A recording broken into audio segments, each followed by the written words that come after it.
ስምህ ጠፍቷል ባልሰራው ተወንጅለሃል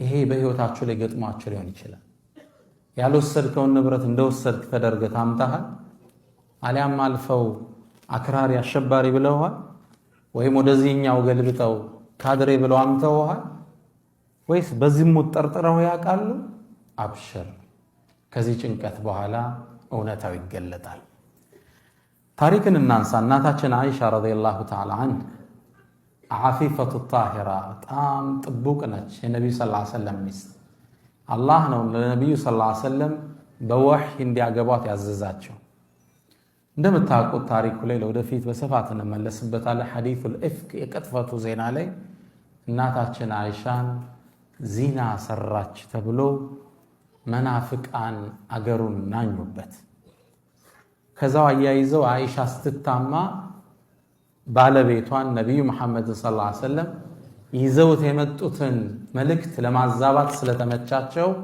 ተጠቀሙበት እዚህ ዛ ተቀባበሉት ሳያውቁት የተወሰኑ ሙስሊሞችም አብረው ተሳሳቱ إذ تلقونه بألسنتكم ይላል አላህ ክስተቱን ሲገልጸው በመላሶቻችሁ ስትቀባበሉት ወሬውን ይላል إن الذين يحبون أن تشيع الفاحشة في الذين آمنوا አሉ የሆኑ ሰዎች በመእመናን መሃል ብክለት የሚያሰራጩ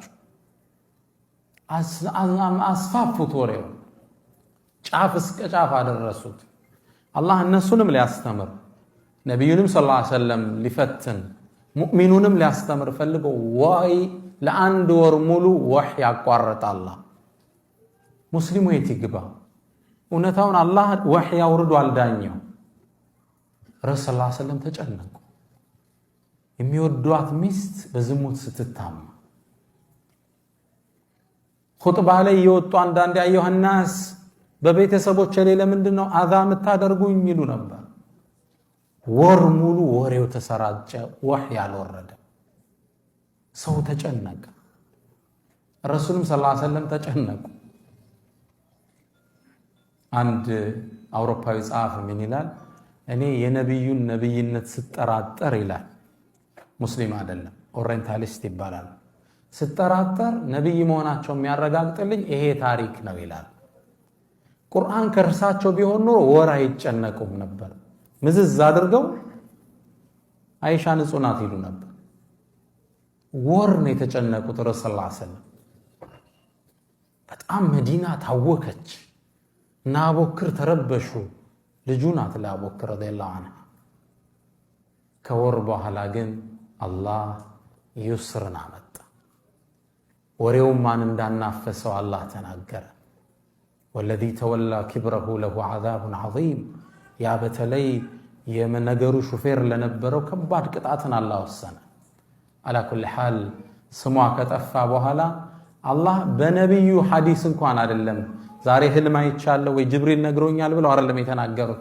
ቁርአን አወረደ አላህ እስከ يوم القيامه የሚነበብ ግልጽ ነው ቁርአን ነው አላህ ያወረደው እናታችን አይሻም ተላች ከወረደ በኋላ والله ስታማ ቢያንስ አላህ ለነብዩ አንድ ህልም ያሳያል ብዬ ነው እንጂ ያሰብ ስለኔ ቁርአን ይወርዳል ብዬ አስብ ያላቀም ማለት አላህ ግን ታሪኳን እንዲሰርጽ ከጭንቀት በኋላ ደስታ እንዳለ ሊያሳየን ቁርአን ላይ ታሪኳን መዘገበ ክስተቱን አሰፈረው አላህ ይሄን ክስተት ኢማም አልቁርጡቢ ወቁ ሙፈሲር እንዲህ ገልጹታል ወኢነ ዩሱፍ እኮ ለማ ሩሚየ بالفاحشه ዝሙት ሰራ ተብሎ ነብዩላህ ዩሱፍ እስር ወርደዋል አይደል ታውቃላችሁ ከንጉሱ ሚስት ጋር የነበራቸውን ሰጣ ገባ ብቻ ማንነቱን እርግጠኛም ከሆኑ በኋላ ለንጉሱ ክብር ሲባል ወደ እስር ቤት እንዲወርዱ ተደርጓል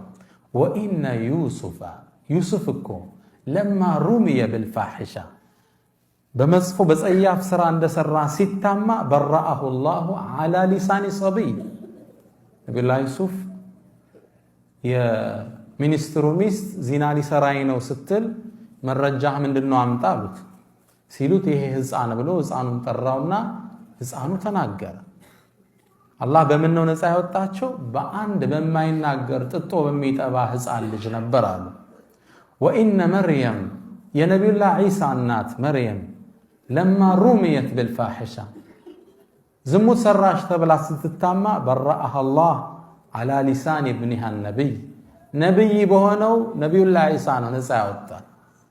ዝሙት ሰራች ብለው በኒ እስራኤሎች ሲፎክሩ አላህ አናገረው። ቃለ ኢኒ ዓብዱላህ አታኒየ ልኪታብ ወጀዓለኒ ነቢያ ወጀዓለኒ ሙባረከን ሐይሰማ ኩንቱ ወአውሳኒ ቢሰላቲ ወዘካቲ ማ ዱምቱ ሐያ አልአያ። አላህ በማን ነው ነፃ ያላት? ነፃነቷን ያረጋገጠው ነቢይ በሆነው ልጇ ባቀፈችው ሕፃን ነው። እሱም ነቢዩላህ ዒሳ ዓለይሂ ሰላም። ዩሱፍን ደግሞ በማን ፊርዓውን ንጉሱ ቤት ውስጥ በሚገኘው ሕፃን ልጅ። አይሻ ታማች። የአይሻ ክብር ቀጥታ ወደ ረሱል ሰለላሁ ዐለይሂ ወሰለም ይመለሳል። ሚስታቸው ናት። ለም የርዳ ለሃ አሉ ቢበራአት ሰብይን ወላ ነቢይን ሐታ ነጠቀ ቢነፍሲሃ። አላህ በሕፃን ልጅም በነቢይም አልመሰከረላትም፣ በወሕይን ያጸደቀላት። ባዕደ ዑስሪን ዩስራ። ስም ጠፍቶ ስታገኘው ሰዎች ባልሆነ ነገር ሲወነጅሉ ትንሽ ታገስ፣ በትዕግስት ያዝ አድርገው ነገሮቹ ተለውጠው ታገኛቸዋል። ሰዎቹ ካሙ በኋላ ሲያወድሱ ታገኛቸዋል። አላህ ህግ ነው። ኢነላሃ ዩዳፊዑ ዐን ለዚነ አመኑ። አላህ ከምእመናን ይከላከላል። ለጊዜው ይወራል፣ ግን እንዲህ ብለህ ነው እንድትወብት አላህ ያደርጋል። አላህ ከምእመናን እኔ ነው የምከላከለው ከነሱ ክብር ይላል። ስታቀው ሲገለጥልህ ትደነግጣል። ለጊዜው የማይሆን ስም ብትሰማ፣ በመጥፎ ብትታማ፣ ይሄ ዑስር ወደ ዩስር ይቀየራል። መጠራጠር የለብንም።